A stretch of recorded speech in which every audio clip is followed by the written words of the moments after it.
En esta lección vamos a ver cuáles son todos los alimentos que pueden estar presentes en tu lista de la compra saludable. Aquí te voy a dar algunas ideas y sugerencias, pero sí que es verdad que luego tienes un PDF completo que te puede descargar con todo el listado de los alimentos.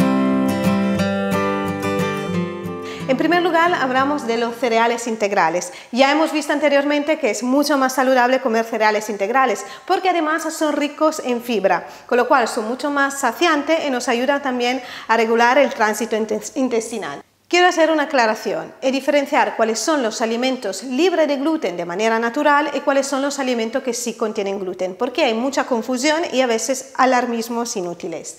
Alimentos que son libres de gluten de manera natural tenemos todos tipos de arroces integrales, como puede ser de grano corto, de grano largo, el basmati, el jazmín, de grano rojo o negro. La quinoa y el trigo sarraceno son dos pseudo cereales que también son libres de gluten y además muy rico en proteína. Luego tenemos el mijo, que es uno de los cereales más alcalinos, y finalmente el maíz.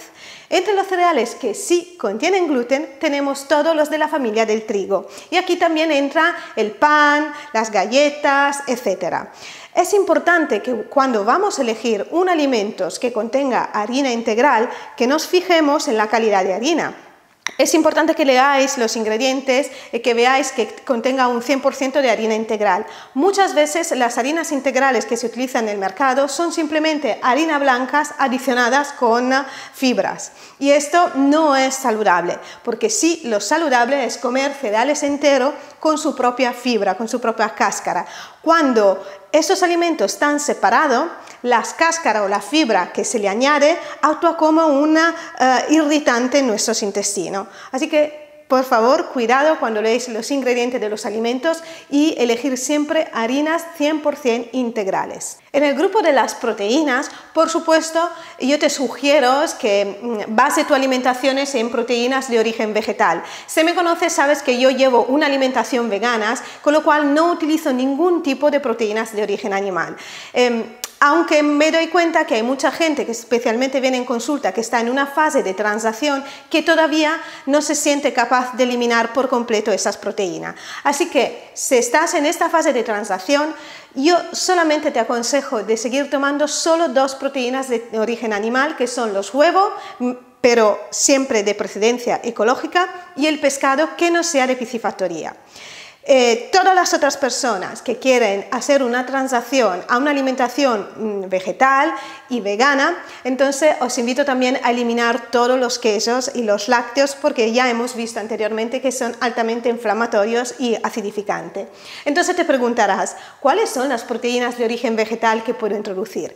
Bueno, todas clases de legumbres. En las legumbres tenemos lentejas de varios tipos de colores, rojas, marrones, negras, etc.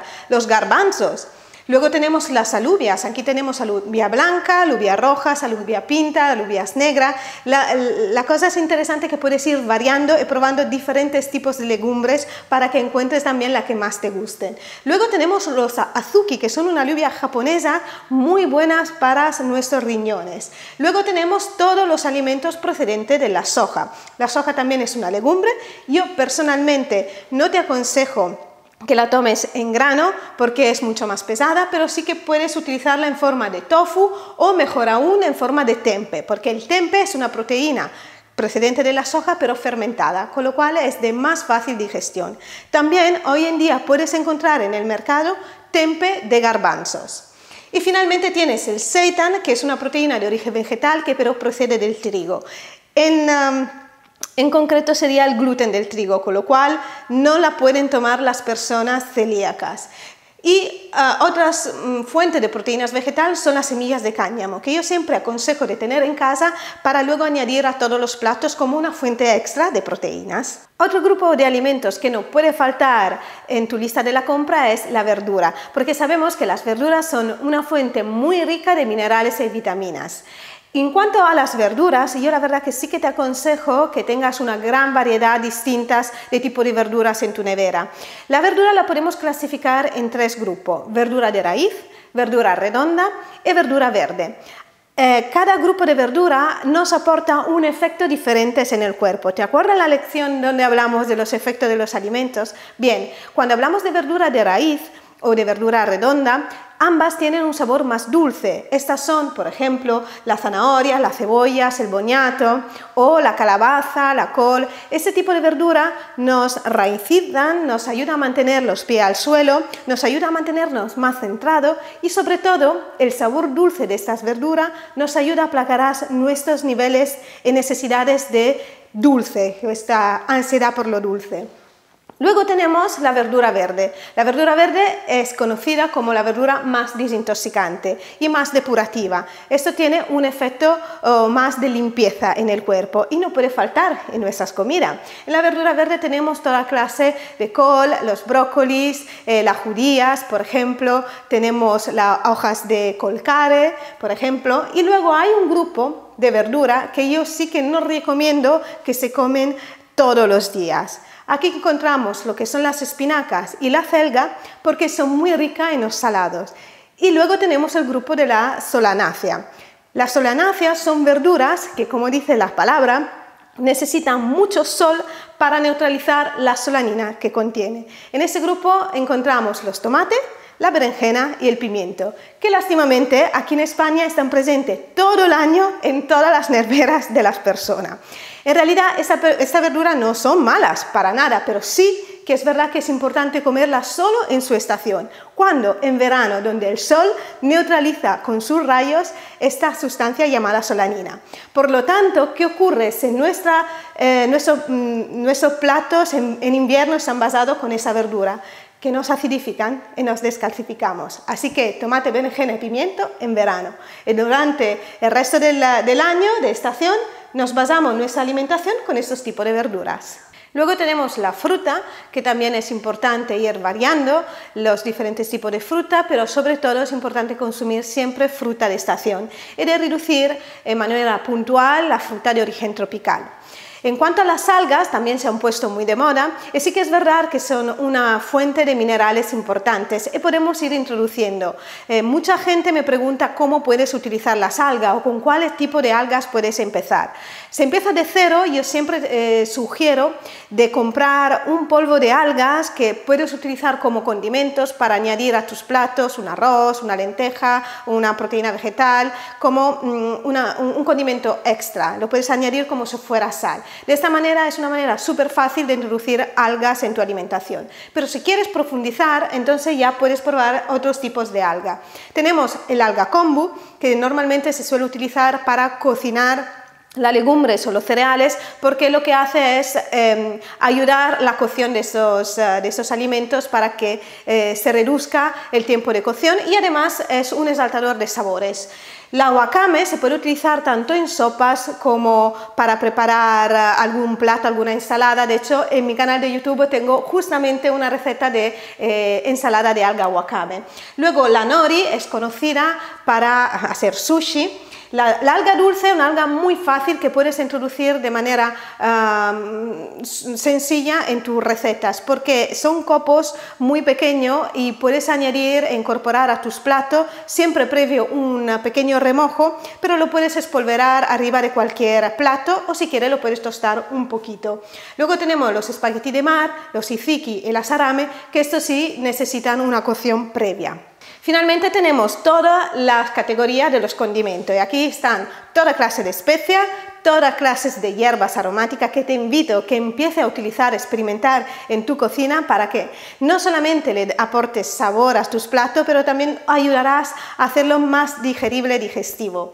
Y finalmente los condimentos, como hemos visto anteriormente, sal integral marina, aceite virgen extra de oliva, puedes utilizar también aceite de coco, salsa de soja, miso, umeboshi. Estos tipos de condimentos de manera natural que te ayudan a preparar salsas muy ricas para tus platos.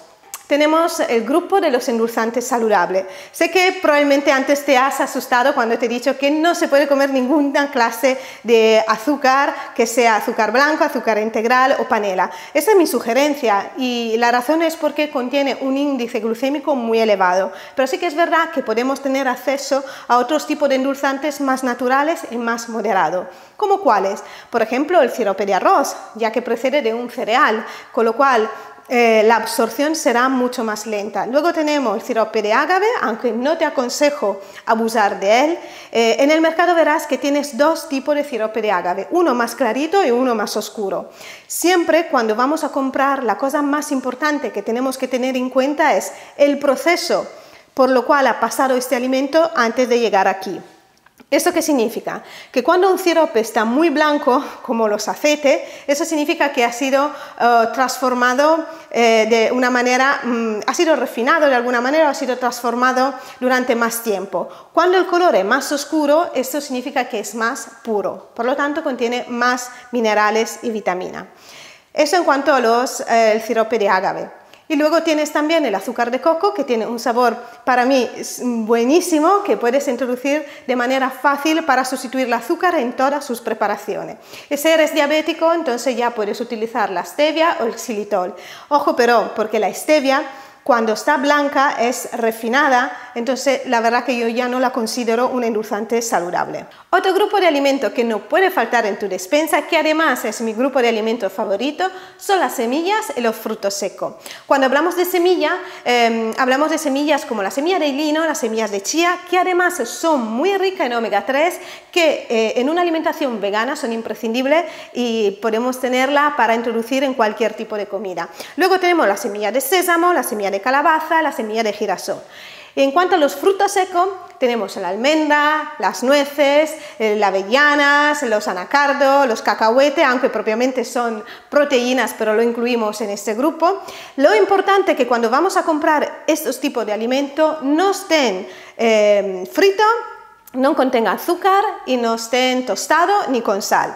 Lo ideal siempre es comprarlo al natural para que tú puedas luego utilizar para crear tus propias elaboraciones. Sí que es verdad que luego lo puedes tostar, le puedes alinear un poco de salsa de soja o si no lo puedes utilizar para preparar fantásticos postres o tentempié para los niños o para utilizar entre horas.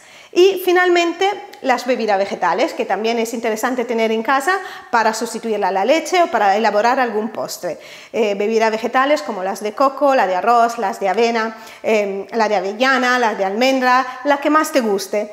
Dos aclaraciones. Cuando elegimos nuestras bebidas vegetales, procura siempre que no contenga azúcares.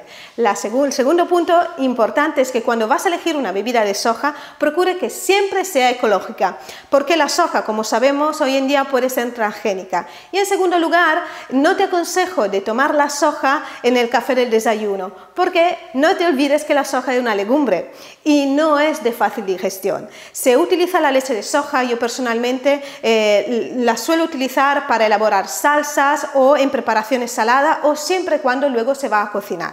Como consejo personal te recomiendo de consumir productos ecológicos. Esto porque no han sido genéticamente modificados, no contienen sustancia química, pesticidas o antibióticos, son más respetuosos con el medio ambiente y además tienen un valor más alto en nutrientes y mucho más sabor.